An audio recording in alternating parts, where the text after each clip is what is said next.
Harusnya penyidik yang harus lebih siap untuk menuduh kami mengedit atau merekayasa. Ya, mana yang kami rekayasa?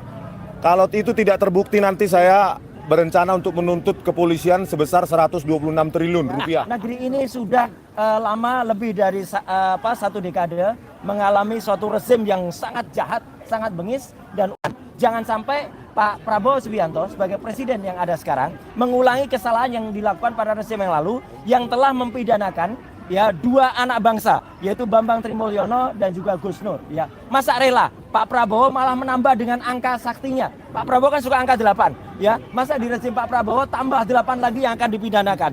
Itu kan sungguh luar biasa, ya. Dan ada 100.000 Lucinta Luna tetap tidak akan bisa membuktikan bahwa Lucinta Luna itu perempuan, begitu ya. Dia tetap laki-laki. Dan hari ini bukan 700 bukti yang kita tunggu. Sebenarnya hanya cukup satu bukti, yakni selembar ijazah dari saudara Joko Widodo yang tidak pernah kunjung dihadirkan. Yang kedua, kami ingin tegaskan bahwa Polda Metro Jaya telah melakukan tindakan yang melanggar presumption of innocence, yakni saat pemanggilan telah secara jelas menyebutkan nama-nama klien kami tanpa menyebut inisial. Padahal awalnya sudah disebutkan secara inisial, tetapi saat pemanggilan yang menjelaskan 3 mekanisme, baik dilakukan secara langsung, dikirim lewat WhatsApp dan lewat pos, itu secara tegas menyebut nama-nama. Kalau nama-nama itu muncul dari media, wajar. Tetapi kalau itu dari aparat penegak hukum, itu sama saja. Polda Metro Jaya telah melakukan apa yang disebut pelanggaran asas hukum, presumption of innocence. Yang selanjutnya, hari ini klien kami ada panggilan sebagai tersangka. Padahal ada satu terlapor yang naik juga menjadi tersangka belum diperiksa. Artinya ada target-target yang sifatnya prematur terhadap klien kami, dan ini kami kuat dugaannya ini bukanlah proses hukum murni, tapi ada proses yang melibatkan tangan-tangan kekuasaan, diawali dengan tuntutan-tuntutan pendukung Jokowi untuk segera menetapkan tersangka, dan hari ini mereka melakukan tuntutan-tuntutan untuk menetapkan tersangka menjadi tahanan. Saya tegaskan, hari ini yang harusnya segera ditahan adalah Firly Bahuri yang sudah 2 tahun lebih sudah tersangka. Tetapi Polda Metro Jaya tidak melakukan tindakan apapun. Karena itu hari ini kami yakin klien kami pun tidak akan dilakukan penahanan sebagaimana Polda tidak melakukan penahanan terhadap Firly Bahuri. Selanjutnya yang harus ditahan karena berkekuatan hukum tetap adalah Sylvester Matutina karena dia sudah inkrah. Dan Sylvester Matutina saat penyidikan di tingkat kepolisian tidak pernah ditahan. Karena sebelum menjadi terpidana, dia dulu pernah menjadi terdakwa dan sebelumnya juga pernah menjadi tersangka. Dan dalam proses tersangka itu yang pasalnya juga sama, penghinaan dan fitnah 310311 KHP, saudara Sylvester Matutina tidak pernah ditahan dalam prosesnya. Karena itu hari ini sebagai bukti bahwa negara kita negara hukum, Polda sedang menjalankan penegakan hukum, tidak ada proses penahanan terhadap klien kami. Selanjutnya dari koordinator litigasi Bang Petrus Celestinos kami persilakan. Bang Petrus dulu. Bang Petrus dulu. Bang Petrus dulu. Maaf, hormati tim kami ya, Bang Petrus. Kita mau Nanti ada waktunya nanti. Jadi singkat saja bahwa hari ini pemeriksaan hari ini harus menjadi momentum penting terutama bagi penyidik. Harus beri kesempatan seluas-luasnya kepada tersangka yang dipanggil untuk kita adu bukti. Karena penyidik menyatakan bahwa mereka sudah punya ratusan bukti, ratusan saksi, puluhan ahli. Sementara dari Mas Roy, Pak Rismon, dan mungkin juga Dr. Tifa, masing-masing juga bawa bukti hari ini. Kita adu secara terbuka di dalam ruang pemeriksaan. Supaya ini tidak menjadi teka-teki. Karena selama ini polisi hanya fokus kepada bukti-bukti yang dimiliki oleh pelapor yaitu Jokowi, sementara bukti-bukti yang menjadi kekuatan utama para tersangka ya Mas Roy, Pak Rismon, Dr. Tifa sama sekali belum disentuh oleh penyidik. Jadi kami minta polisi harus memberikan prioritas kepada 3 orang ini untuk kita adu bukti di dalam. Saya kira itu saja. Baik, selanjutnya Mas Roy, silakan Mas Roy. Ya, bismillahirrahmanirrahim. Pertama-tama alhamdulillah terima kasih telah hadir membersamai kami. Jadi kami hadir, saya Dr. Rismon Sianipar dan juga Dr. Tifa yang sudah ada di dalam bersama para kuasa hukum kami dan para mak-mak dan juga supporter, ada juga dari Muhammadiyah yang juga membersamai ya, baru mendampingi kami, dan semua yang ikut ya hari ini mengucapkan terima kasih dulu atas kebersamaannya. Dan kami ini kenapa saya harus mengucapkan terima kasih? Karena kami hadir bukan mewakili pribadi. saya bukan mewakili saya sendiri, Dr. Resmond tidak mewakili Dr. Resmond sendiri, Dr. Tifa juga tidak. Kami mewakili seluruh rakyat Indonesia yang menginginkan perubahan atas negeri ini.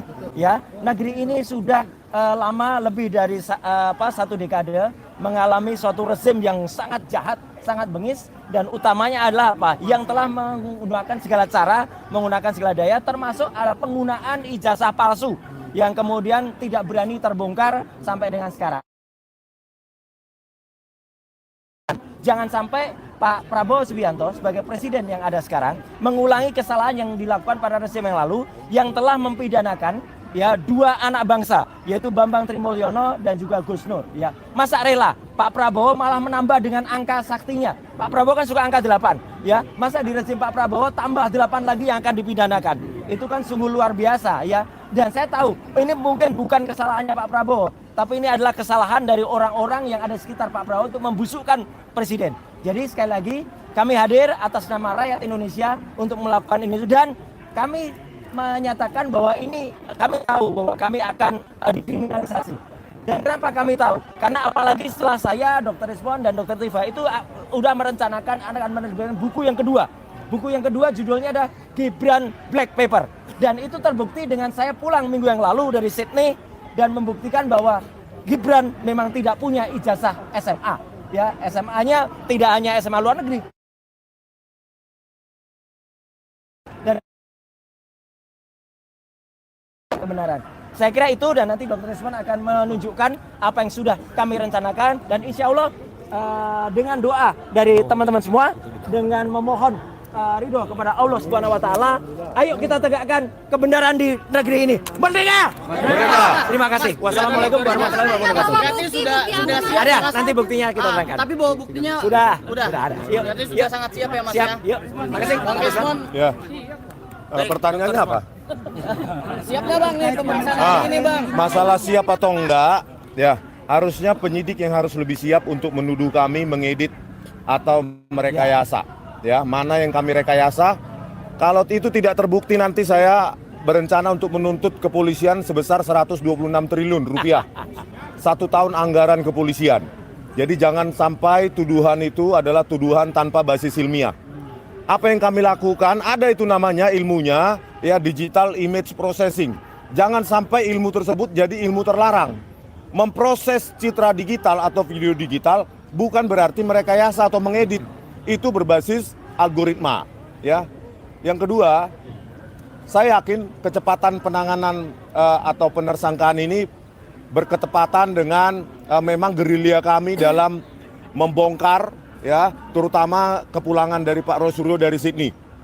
Jadi kami memang sudah berencana, ada draft kasarnya ini, bukunya nanti Gibran Endgame atau Gibran Black Paper terserah. Yang pasti Wapres tak lulus SMA.